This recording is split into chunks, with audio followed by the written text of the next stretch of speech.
Hey YouTube, welcome back to No Huddle Sports with your host Forrest.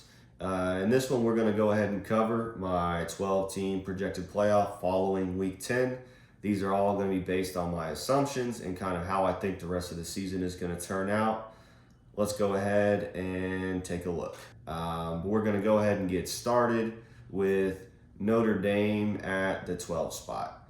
I think they have earned a spot in the playoff with a big win at College Station to start the year, but they then immediately followed it up with a terrible loss to Northern Illinois.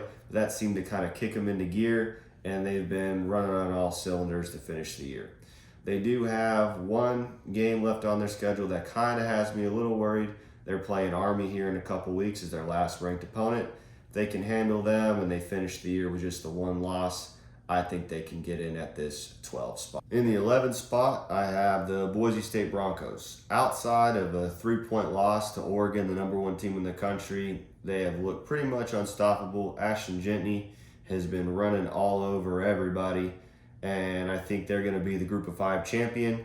Now, they may not end up at this 11th spot. They could end up jumping into one of those top 4 first-round bye seeds.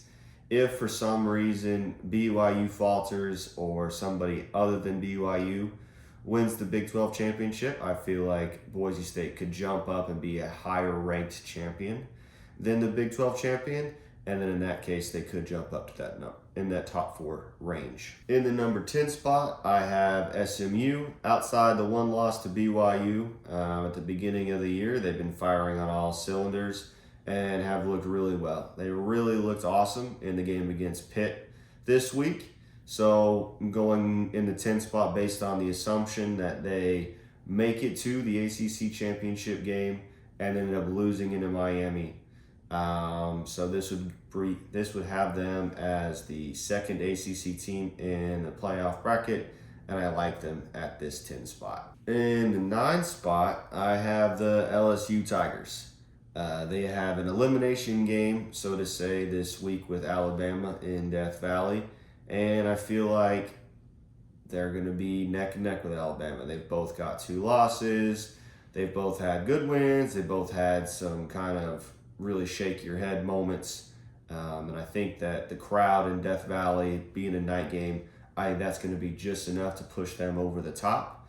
So with that win, and then assuming they beat Vanderbilt and win the rest of their games, I think they will be the 4th and final SEC team to make the playoff bracket, and I like them here at this 9 seed. In the 8th seed, I have Tennessee. I think they're going to lose on the road to Georgia here in a couple weeks, but with their only other loss being to Arkansas, if they can finish out the rest of the year with only just one loss to Georgia, I think that they can kind of fit really well here in this 8 spot. I think Indiana is going to beat Michigan this week. I think that they are going to go on the road in Columbus, and I think Ohio State's going to beat them.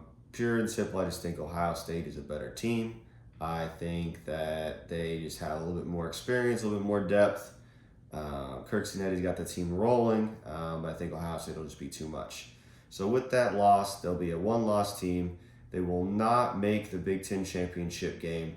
And so I think they'll really kind of fall into this 7th spot, because then you'll have the Big Ten champion be in the top 4. You'll have the runner-up a little bit higher. But I think I like Indiana here as the 3rd Big Ten team in the 7th spot. Right now, in the 6th spot, I have Ohio State. They are just right ahead of Indiana. So I think they're going to beat Indiana in the regular season. I think they're going to win out the rest of the regular season games and meet Oregon in the Big Ten championship game. But I think that'll be a little bit of a repeat as what we saw in Eugene. I think Oregon is the better team. I think they are going to be prepared, and they're going to win the Big Ten championship game this year, which would make Ohio State the runner-up. And I think they would fall behind the SEC runner-up here and fit into this 6th spot. In the number 5 spot, I have Texas. So that would lead all of the SEC craziness to shake out and Georgia and Texas rematch in the SEC championship game. Texas does have one more big hurdle at the end of their season. They've got to beat Texas A&M on the road in College Station, which will be no small feat, but I think they can do it. And then in the rematch, I feel like Georgia right now could have the upper hand. Now, if Texas offense could return to form, like the offense we saw absolutely destroy Michigan, or in those early games where we're really throwing the ball down the field and mixing it up, and have a good mix of run and pass, it could switch and we could have Georgia at 5 and Texas in the top 4. But right now, until I see Texas's offense really kind of be able to take the deep shot and push the ball down the field, I think they're going to end up losing in the SEC championship game and kind of finish around this 5 spot. In the 4 spot, I have our first conference champion. We have BYU. I feel like the Big 12 champion is going to be the lowest ranked conference champion outside of the group of 5. And assuming that more chaos doesn't ensue in the Big 12, which we've seen nothing but so far this year, I think that they would just fall right here into this 4 spot for BYU. In the 3 spot, we have our ACC champion, the Miami Hurricanes. Miami just keeps finding a way to win. They've gotten down, they have slow starts, whether they're getting help from the refs or they're getting just figuring out ways to win. I think they're going to end up winning the ACC championship game. I think it's going to be really close with SMU. SMU may be able to pull it out, and then I would say we would flip those rankings.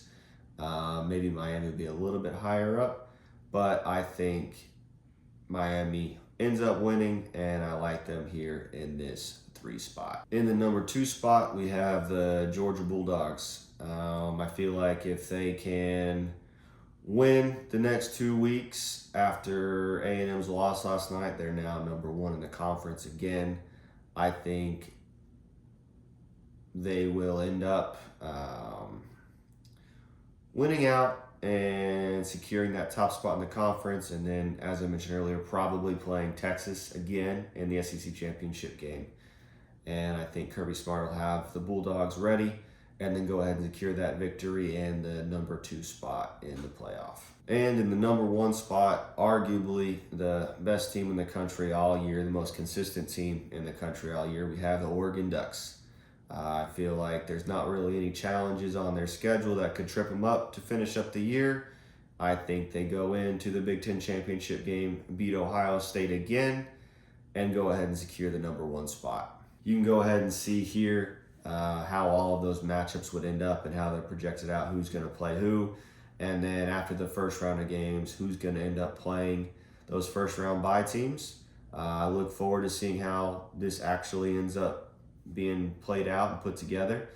It should be a very exciting last few weeks of football. If y'all have made it to the end of the video, go ahead and leave your thoughts down in the comments. And if you enjoyed the video, go ahead and give me a like and subscribe so you can continue to see more content like this from me here at No Huddle Sports. Thanks for watching. I'll see you in the next one.